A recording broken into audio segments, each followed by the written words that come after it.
Hi guys, welcome back to our channel. Once again, we are the gatekeepers. I am Emily Edwin. At Dennis Keton. Yes, guys, it's been long, and just before we start, those are the results of the Champions League, which were played on Tuesday and Wednesday, respectively. So, guys, we are back to the EPL game week 14, and just a quick one. In the Champions League, any match you thought maybe it was a shocker or a surprise? Just congratulations to all Spanish teams because all the teams that are in the Champions League have qualified. That is all of the teams basically, Real Madrid, Barcelona, name of all of them, Atletico. Then to English teams, two teams have already qualified. That's Arsenal and of course, Man City are unbeaten up to now with 15 points. Arsenal also, they have only lost one game, which they lost against Linz, but they had their revenge by winning by 6-0. Then again, Newcastle, whatever happened, but they are also not in a safe zone. So the last match will determine what happens. If they win against Dortmund, that will help them a lot, with prayers that PSG draws or loses. So kazi ipo. And then I have to call out a certain group which is not serious. Group A, which consists of Bayern Munich, Copenhagen, Galatasaray, and Manchester United. This one, we only have a manager, and the workers are not serious. One has like 13, 14, 15 points. The rest have 6, 5, and 4. Yeah. Now, speaking of that group, it's still an open group in terms of who will clinch position 2, because it's official. Bayern Munich have already qualified to the round of 16th. Allow me to just say this. Manchester United bungled an opportunity for them to actually continue piling pressure to qualify in the round of 16th. Two big mistakes from Onana actually costed them, but it's football. Such things happen. Ziyech was impressive in that match. And once again, by the way, Garnacho scored a goal. What a goal. Yes. Bruno scored a screamer. The match ended 3-3, which still means that Manchester United are bottom of the table, as you can see on your screen. But the final match, the last match day 6, they will be playing against Bayern Munich. So their prayers is they win against Bayern Munich, and Copenhagen and Galatasaray draws. I don't know whether that is possible, but this is football. Yes. Anything is possible. Definitely. Actually, on Saturday, the 2nd of December, we are kicking off game week 14. And straight into it, Arsenal, who have already qualified for the Champions League, will be in action at Emirates Stadium welcoming Wolves. Guys, by the way, we forgot to tell you, happy new month. We are in the festivity period. It's official. It's December, so it is what it is. So Merry Christmas in advance to whoever. So Arsenal, they are facing who? Wolves. Guys, Wolves have a good record against the bigger teams. Yes. They do best. This season alone, they have managed to win against Man City and Tottenham, and they're causing problems to bigger teams. So Wolves is not a team which you want to underrate. The only issue with Wolves is VAR has not been on their side. VAR has actually, we were seeing a certain poll whereby VAR has actually denied them winning points in obvious places. But let's hope this game is going to be a good one. On the flip side, Arsenal are currently the league leaders after winning. Temporarily. Yes. Temporarily, they are the league leaders. Yeah. That acts as a motivation, considering that now they have actually toppled Man City once again. So as they're going to face Wolves, I feel like they are well motivated. The fact that they'll be at Emirates coming to this game after winning 6 goals, all their talisman in the Champions League were able to score. It was a good one for them. So this is a match whereby, regardless of it being tough, trust you me, I feel like Arsenal will be raining goals in this one. So 3-0 for me. Of course, I can't see Wolves surviving. Arsenal, these people are just unstoppable. This one, after scoring 6 goals in the Champions League, no, these people, I'm going with Arsenal 4-1. Brentford against Luton. It's high time now, Brentford.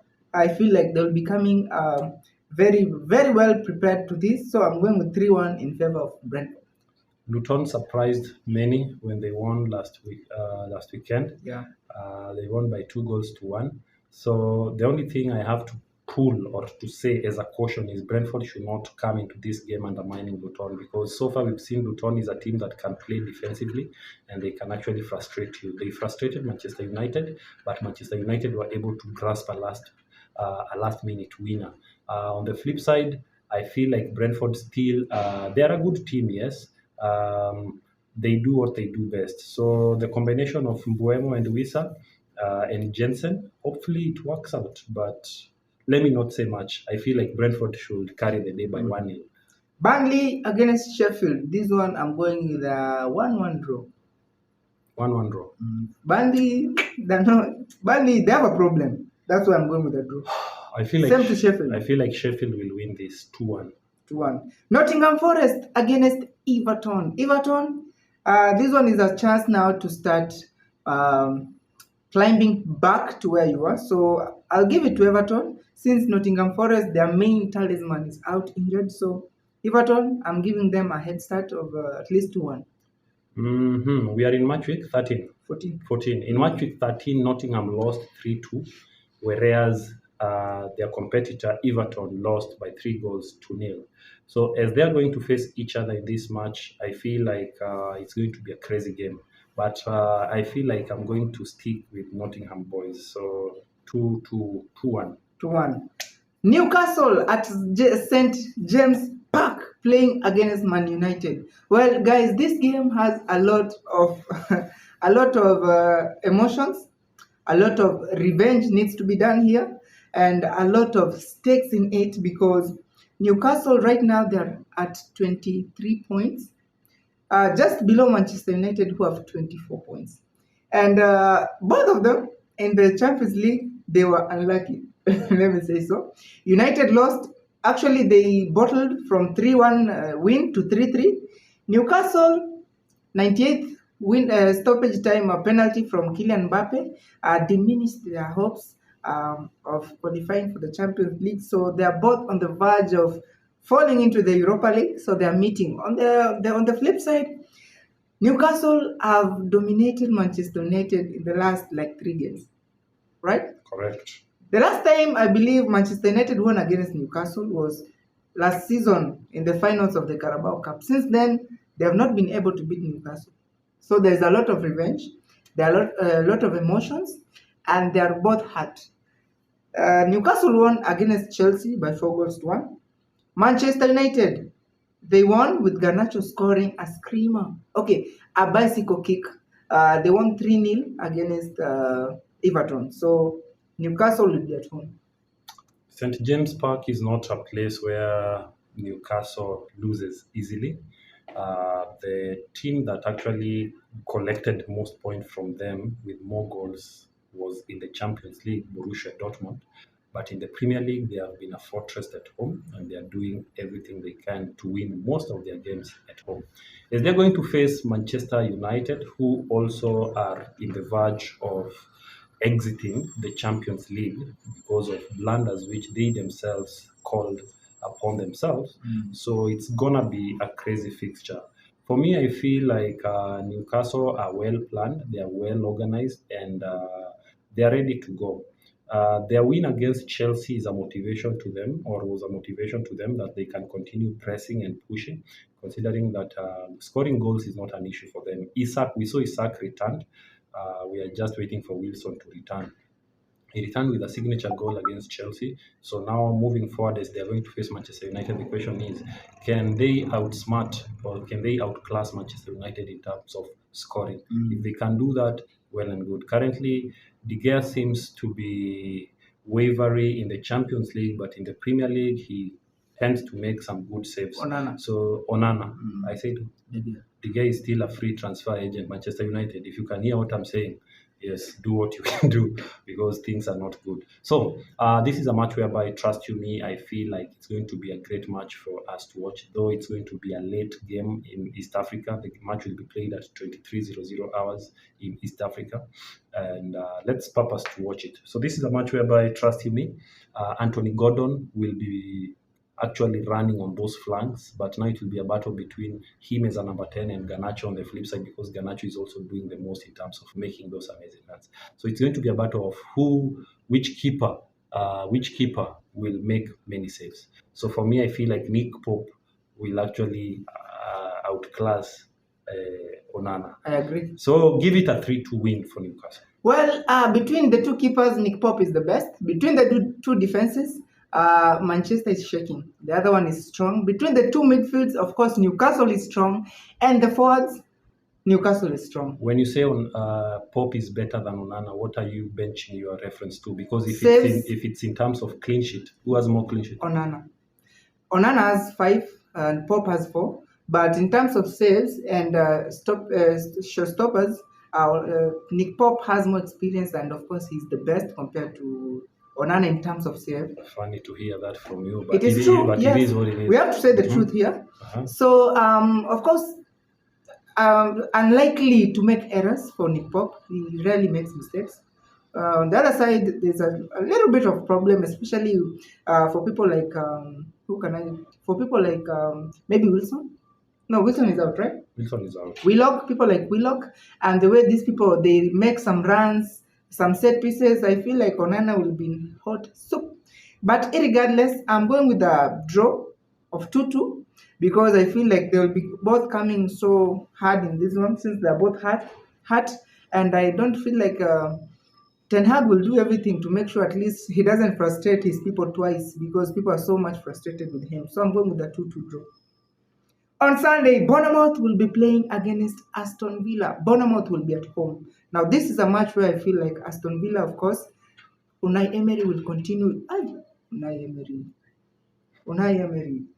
I'm going with Aston Villa to win 3-1. Although, Aston Villa, they are really ruining the top 4 fight. But anyway, Aston Villa will continue to pile pressure on the league leaders, Arsenal. Speaking of ruining the top 4, Aston Villa, nobody say that top 4 is meant for anyone. So Aston Villa are just fighting for the rightful position if they can maintain the good form that they are in, and Unai Emery can motivate the team to continue doing what they do best. So without further ado, Oli Watkins returned on the score sheet in match week 13. So in this match week 14, I feel like he will continue with the same. So give Aston Villa a chance to win by 3-1. Chelsea against Brighton. Well, shine bright like now, a diamond. Ladies and gentlemen, this match, Chelsea, last game they played, Reece James, the captain, got a red card. So he will miss only this game only. Yeah. So which means he will be back in action against Manchester United because they have this game which Reece James will miss. Then they'll go to Old Trafford on Wednesday. So they will be at home welcoming Brighton. Brighton who won 1-0 on Thursday in the Europa League. So Chelsea against Brighton. Another beautiful game. Brighton are coming into this match after winning in the Europa League by 1-0 against AEK Athens. And on the flip side, Chelsea are coming into this match after succumbing a 4-1 beating or thrashing from Newcastle. Yeah. So Chelsea has been a wavering team in terms of consistency. They are not consistent, but they have a poor habit of just waiting to play big games. That's when they show, they exercise their strength and how good they are. But it's a high time for Mr. MP, Mauricio Pochettino, to start structuring his team in a manner whereby they play all games in a similar manner, whereby regardless whether it's a small, big, or moderate team, they just execute the same strategy to win and to play excellently, because this issue of wavering is not working well, especially to Chelsea fans. In this match, it's going to be a great match, of course, full of runs, full of tactical approaches. On the Brighton side, of course, we all know 2 instrumental players will be missing, and they will be missing for a longer period of time because of injuries, of course. That's Ansu Fati, and Estupinan, of course, also is away. But Mitoma is there. Mitoma, Adingra, and João Pedro, of course. These guys are here. So, having said that, on Chelsea's side, Nkunku is actually near. He's near to return to Premier League action. Since he was signed, he's not played for Chelsea, and it's crazy, but it is what it is. With the absence of Reece James and Susurella accrued his 5th yellow card, which means he will also be missing his former team. So Susurella will be absent. Reece James gathered 2 yellow cards, which granted him a direct red card, automatic red card because of the 2 yellow cards. So he will also be missing. So that means we will be having people like Colwell on the flank, and of course Badiashile might be introduced, or maybe Chaloba. We might see the return of Chaloba in this. So Thiago Silva, by the way, special news to you. The 2 mistakes which you did, which costed us against Newcastle, you apologize. Apologies taken well, but now it's time to lift up your head and move on, because mistakes happens. But let's see what you do now after the mistakes which you did. So hopefully you learn from them, and let's see what happens. So this is going to be a great match. I'm excited to wait for it. What time will it be played, Pogba? At exactly 17:00 17:00 EAT time. So guys, purpose to watch this match. So this is a tactical game. Pogba, tell me, who do you think is gonna win it? Well, according to what you've just said, Chelsea, they are missing two key players, especially on the flanks where we have Reece James and Susurella. So, which means it will be a free roll, a free pass, a free highway for Kaoru Mitoma. It can't be a free highway. Remember, we've played most games without Susurella, number one. Susurella just made a comeback the other day when he started impressing the coach. Reece? Then he got the for Reece has been here and there because of he's been injury prone of late, but hopefully he doesn't get another injury. So it's just an issue of balancing that. In fact, people will be given those flanks. You'll be people like Madsen. You'll be impressed to see how these people will step up. You don't know Madsen? Madsen is our young player. You signed too many players. Yeah. Madsen is a Chelsea player from the academy. He's been doing what he does well. But we have many players. That's for sure. Definitely. Wait for the punishment from the FA. It's coming soon. You and Man City. So guys, this one I feel like I know Chelsea fans might get it a little bit annoying, but I see Brighton keeping a clean sheet. Clean sheet. Yeah, if Nottingham Forest, was it Nottingham? Mm-hmm. There's a team which won against you guys by 2-0. It was Nottingham. 2-0. I see the same happening. Anything is possible in football. Guys, Chelsea are coming into this game not having a very good record against Brighton, especially in the last 3 matches which they've played. The last immediate match which these two people met, Brighton were able to win against Chelsea 2-1 at Stamford Bridge. The best that Chelsea has gotten from Brighton in the last 3 matches is a draw which ended in a 1-1. So that tells you that Chelsea needs to break this bad curse of drawing or losing to Brighton. So they will be at Stamford Bridge, another opportunity for them to rewrite the wrongs which they have been doing. Pochettino and your team, this is the time. Sterling has been on form, doing impressively well. So let's see how he stands up to rise and lift the team in this match. So for some reason, I still have confidence with Chelsea. I feel like they're going to stop Brighton. So give it a 3-2 win for Chelsea. Mark my words, guys. There's going to be a clean sheet here. We'll be back we'll be back on the show.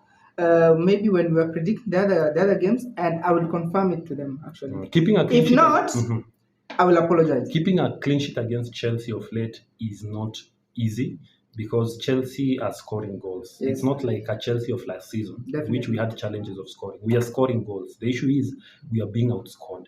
Yeah. But scoring goals, you have started scoring. We are scoring. Now you're scoring.